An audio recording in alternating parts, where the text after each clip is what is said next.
79 Trump ఉదయాన్నే ఏ tweet చేస్తారా అని ప్రపంచమంతా ఎదురుచూస్తుందని, కొద్ది పదాల్లో ఆయన వెల్లడించే అభిప్రాయాలు ప్రపంచవ్యాప్తంగా స్టాక్ మార్కెట్లు, ప్రభుత్వాల విధానాలను ప్రభావితం చేస్తున్నాయని విదేశాంగ వ్యవహారాల నిపుణుడు ఒకరు వ్యాఖ్యానించారు. పెద్ద నోట్ల రద్దును ప్రకటించి అరగంటలో భారత ఆర్థిక వ్యవస్థను ప్రభావితం చేసిన వ్యవస్థలపై పట్టు బిగించిన నరేంద్ర మోదీకి వచ్చే సెప్టెంబర్లో 75 ఏళ్లు నిండనున్నాయి. పరిపూర్ణ ఆరోగ్యవంతుడిగా కనిపించే మోదీ గురించి తెలియని భారతీయుడు ఇప్పుడు ఈ దేశంలో ఎక్కడా ఉండడు.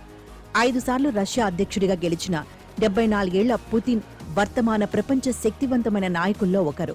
75 సంవత్సరాలు ఇప్పటికే నిండిన ముఖ్యమంత్రి చంద్రబాబు నాయుడు ఇవాళ క్వాంటమ్ వ్యాలీ గురించి మాట్లాడుతున్నారు.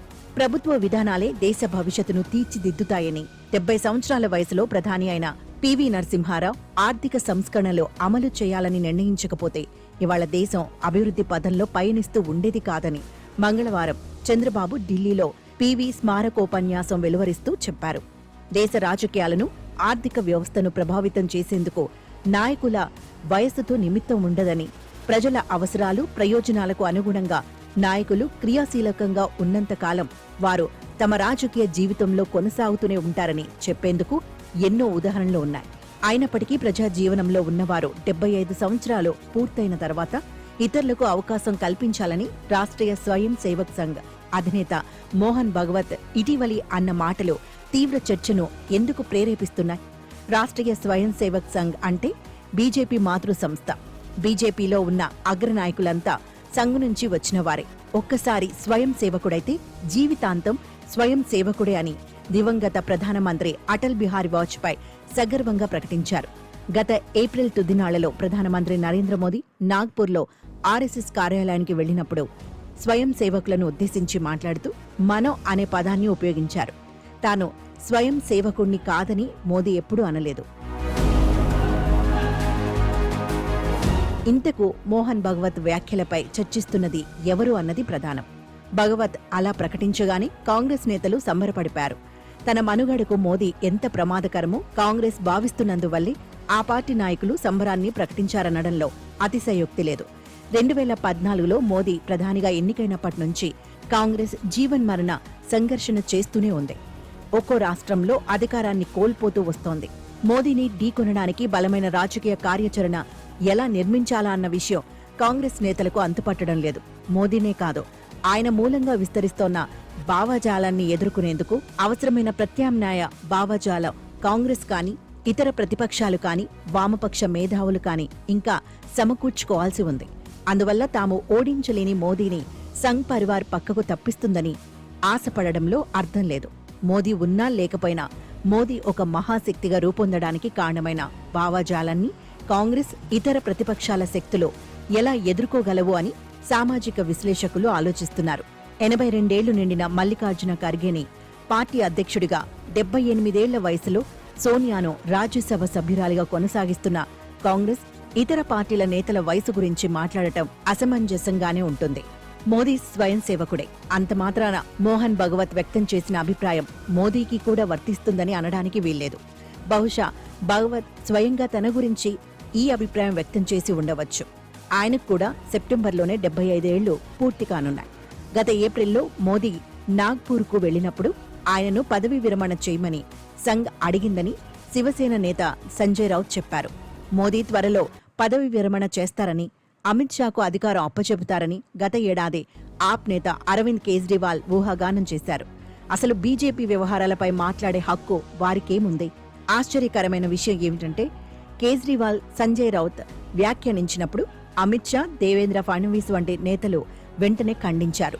75 సంవత్సరాలు దాటినంత మాత్రాన మోదీ పదవి విరమణ చేయాలన్న నిబంధన ఏమీ లేదని వారు స్పష్టం చేశారు.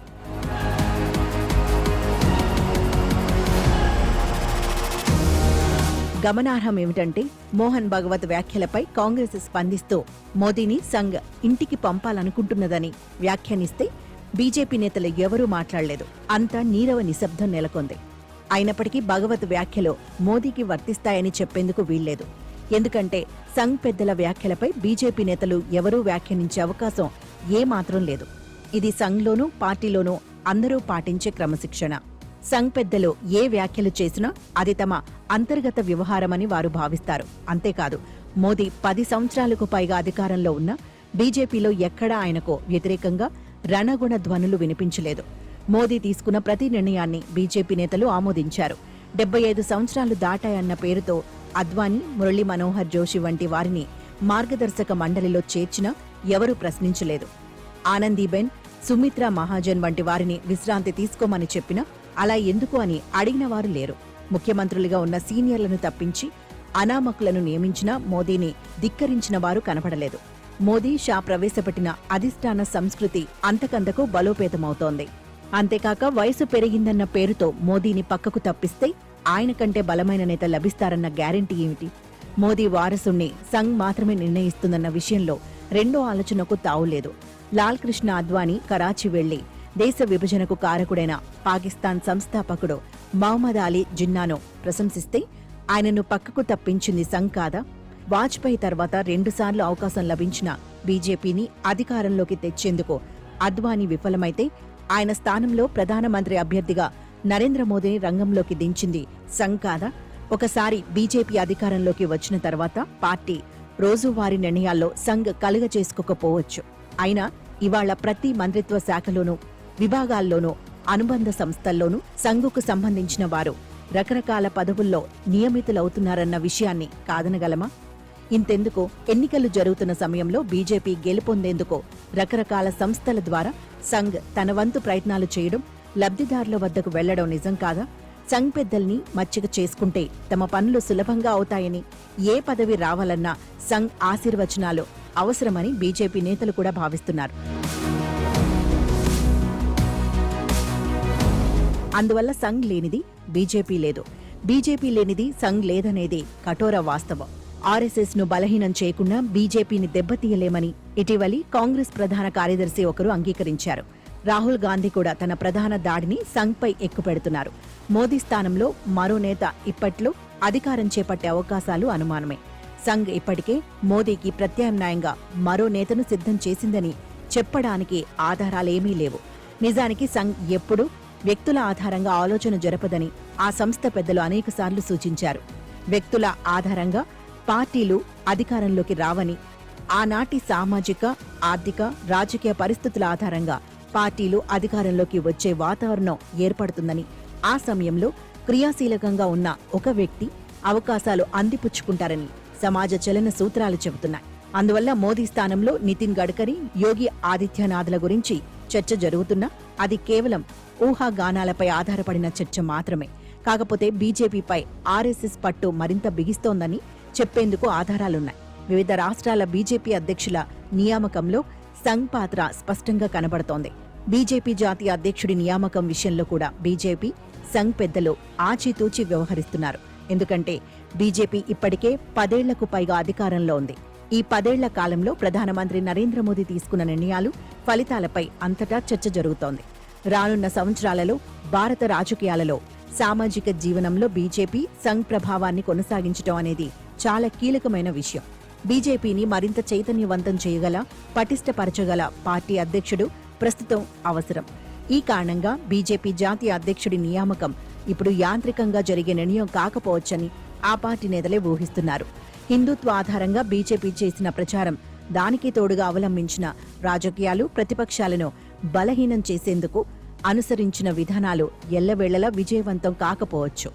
భారతదేశంలో ఏ ప్రభంజనము శాశ్వతంగా కొనసాగిన దాఖలాలు లేవు. మోదీ ఆవశ్యకత, ఉపయుక్తత ఉన్నంత కాలము ఆయన కొనసాగుతారనడంలో సందేహం లేదు. మోదీ భవిష్యత్తును ఆయన వయస్సుతో నిమిత్తం లేకుండా ప్రజలు నిర్ణయిస్తారు.